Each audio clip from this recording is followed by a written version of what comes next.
Next up, we have Christopher Taylor. In the early 1980s, Christopher was a martial arts champion. Once, while at a pub, he witnessed a terrible fight starting between two groups of men and felt powerless to prevent it. A young man, a magician, approached the angry young man and performed a startling piece of impromptu magic that calmed the entire room. In that instant, a deep love of magic was born in Christopher. Now, Christopher is a designer of magic. He has created secret methods and devices for Chris Angel, David Copperfield, and scores of other performers. Much of his time is spent performing his unconventional magic at private functions or teaching his methods to magicians all over the world. This evening, Christopher wants to share his greatest secret with you, how to see magic as real each and every day. Please join me in welcoming Christopher to the stage.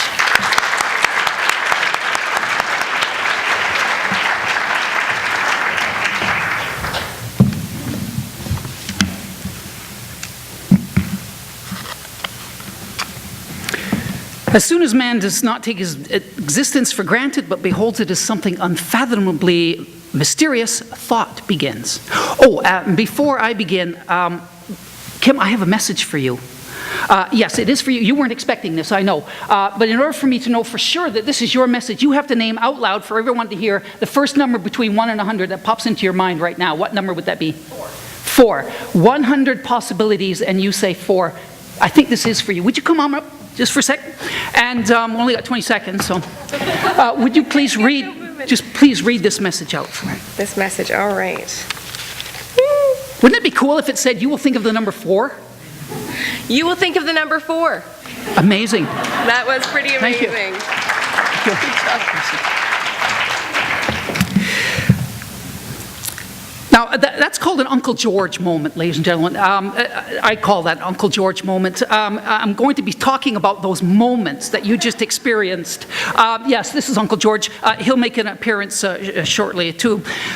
Literary academics tell us that each type of theater, like comedy and tragedy, has a distinct structure to it that we recognize. Now, and of course, we recognize those shapes because generally playwrights base their works on events that happen to us every day, and we recognize those events. And theatrical magic, the form of theater I make my living creating and performing, works the very same way. Now, some forms of theatrical magic look more mysterious, more real than others.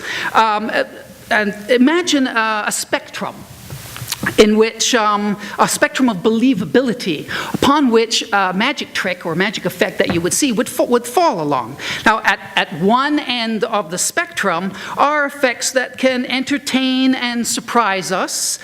They can elicit laughter and applause, but they're pretty obvious a trick. Because they miss a certain quality of mystery that we all know and recognize it's not there. The less mystery, the less believable it is. It might look something like this at this end of the spectrum.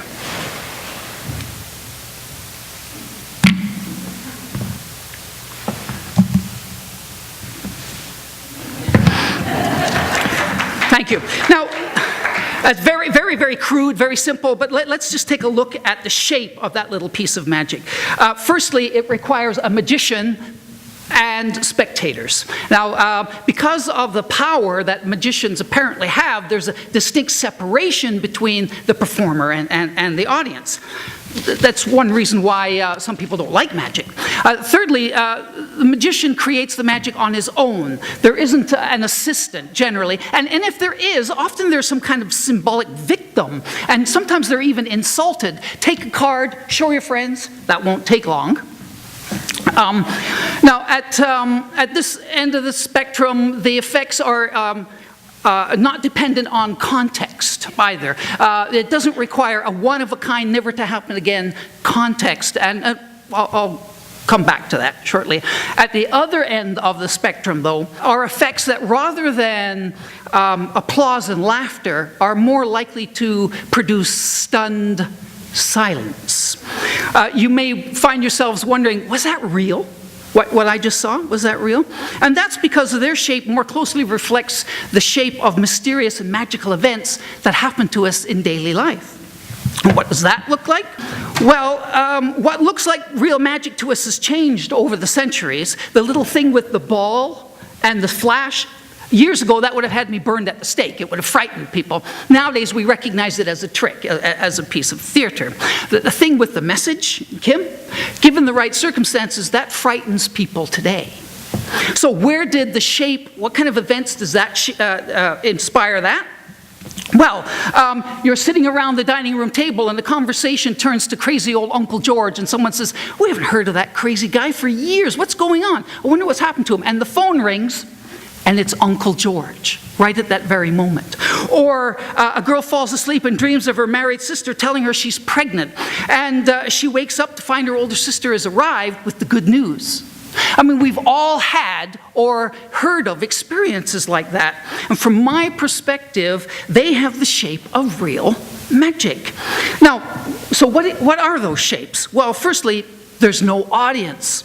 There's only participants, no magician, no discernible cause of the event.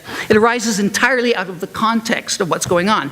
You had to have been discussing Uncle G when he calls. And there's no sense of separation. The power is shared.